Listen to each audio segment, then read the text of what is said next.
they did not seem worried about it. Okay. They're like, it was a hospital, of course. They're like, if he's Mhm. turned the wrong way when you go into labor, we'll just do Mhm. a C-section. Mhm. But I started, because he was so big, when I would feel him try to turn, I would actually hold his head down. Okay. And like Uh-huh. not, I could keep him partly from, you know, Mhm. but it was always like when I was relaxed, I could tell that he was trying to turn, Okay. and then I would just like hold his head, and he would get Yeah, up. And yeah. turn I was gonna say, usually towards the end, once they get into their presentation, they kind of stay. But then again, like He was every the only baby's one. The different. others Yeah. stayed turned down Yeah. for like a while before, but I forget how many Mhm. weeks. It was like 2 weeks before or something, where Okay. he would just keep trying to put his. Mhm. So. Yeah. So those are ways, chiropractor, external, and there's very few doctors anymore or midwives that will let you birth vaginally with a breech. But there are a few that have been trained and they will let you.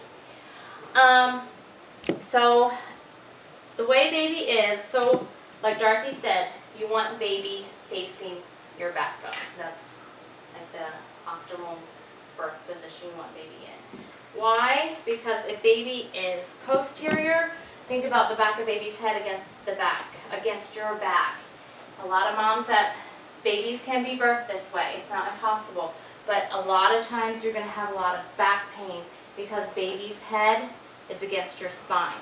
So if you are in that position, if your baby is posterior, there is different positions that you can do that you a lot of times help baby turn, and always, like we say, chiropractic care. A lot of times, a lot of moms have had good success with that.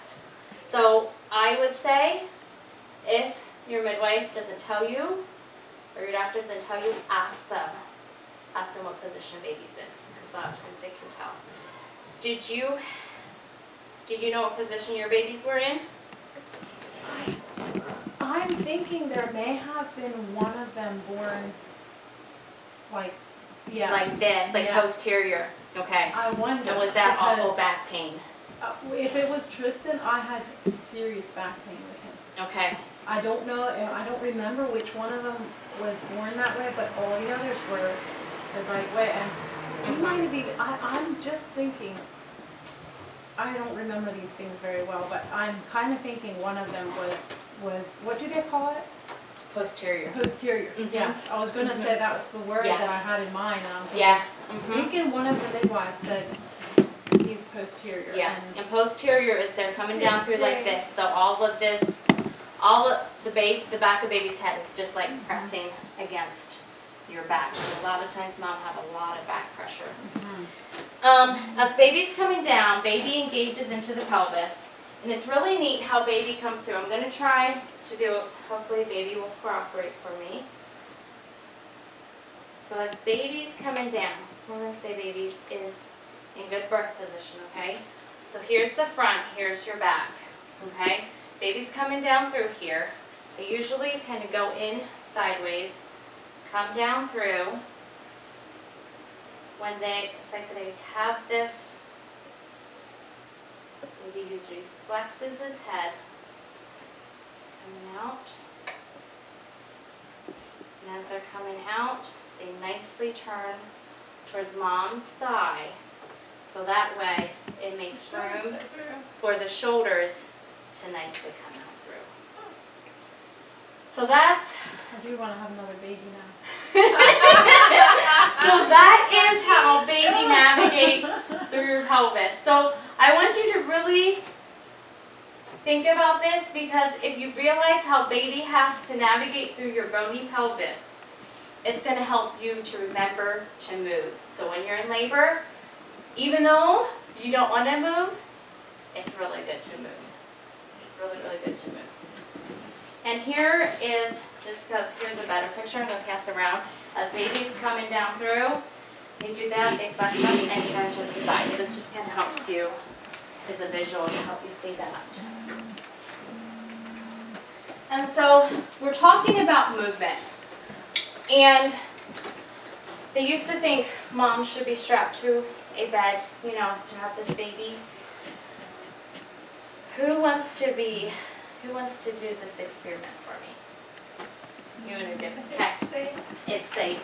There's nothing hard about it. If you're done with it. So I want you to get, so the jar represents mom, the yarn baby inside represents baby. So I want you to get baby out like you would be like laying on a bed. So in other words, you can't like not use gravity. No, you can't use your fingers either. No forceps. Just by like shaking it. Can you get baby out? Just holding it like that. We'll let you get baby out there. Is it possible? It's possible. I think we're not. Okay. I'm So not holding straight now anymore. using gravity. We'll let Matt try it.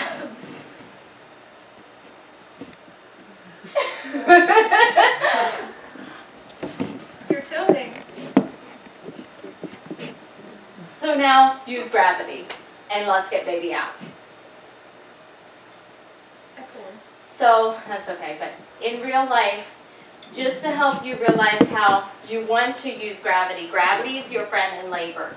So you see how hard it was. Like that's you laying in bed trying to labor and get baby out versus dumping it using gravity. It made a big difference. So when you're in labor, Did you have yours remember at that. home? No, I haven't. We had all 6 of them at Women and Babies, but I was never strapped to them. But I heard that they used to do that. Yeah. But do you wear So- monitors and stuff and IV and stuff? I did for Abigail, Okay. and I could walk around freely. Because I was gonna say, for mine, actually, see, yeah, maybe it was because of I was induced, so that was kind of like a but they almost did not let me get out of bed. Really. Yeah. Well, because they were. had to monitor everything. Where did you go? Africa. Okay. I wonder if they're different there, because I heard that before from somebody just last week. But Women and Babies, they actually pushed me to walk around. Yeah, I didn't that's want to walk awesome. around. I wanted to hold still. Yeah. And they're like, Mhm. you're gonna need to go walk the halls to get this baby moving, because they knew I didn't want an epidural. Uh-huh. Yeah. So I'm like super impressed with Women and Babies. Like that's just really. Yeah. We had really good experiences there. Yeah. That's fun. So pretty much when you're in labor, you want to keep moving like that. Like you said, you didn't want to move. You wanted to stay still, you know? And that's where we're going to teach the husbands how to get the mom to get moving in different positions and stuff like that, because it's so important to get to, I mean, think about it. If you can do a different position that moves, opens up your pelvis 1 inch to help baby's head come through, that 1 inch is pretty valuable when you're in labor.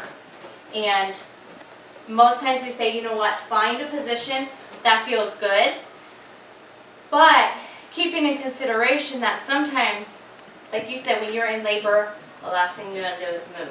And that's where you're going to need someone there to coach you and help you move and help you change your positions, help you make use of gravity.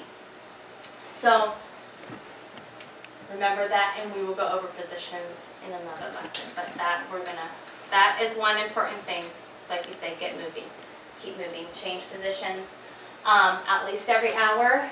I say if you want to do good measure every half hour, drink water, go to the bathroom, but we will go into more details on that later. So we're going to take a break now. You can take a nice deep breath, and I'm going to go get your snack out, and you can use the restroom.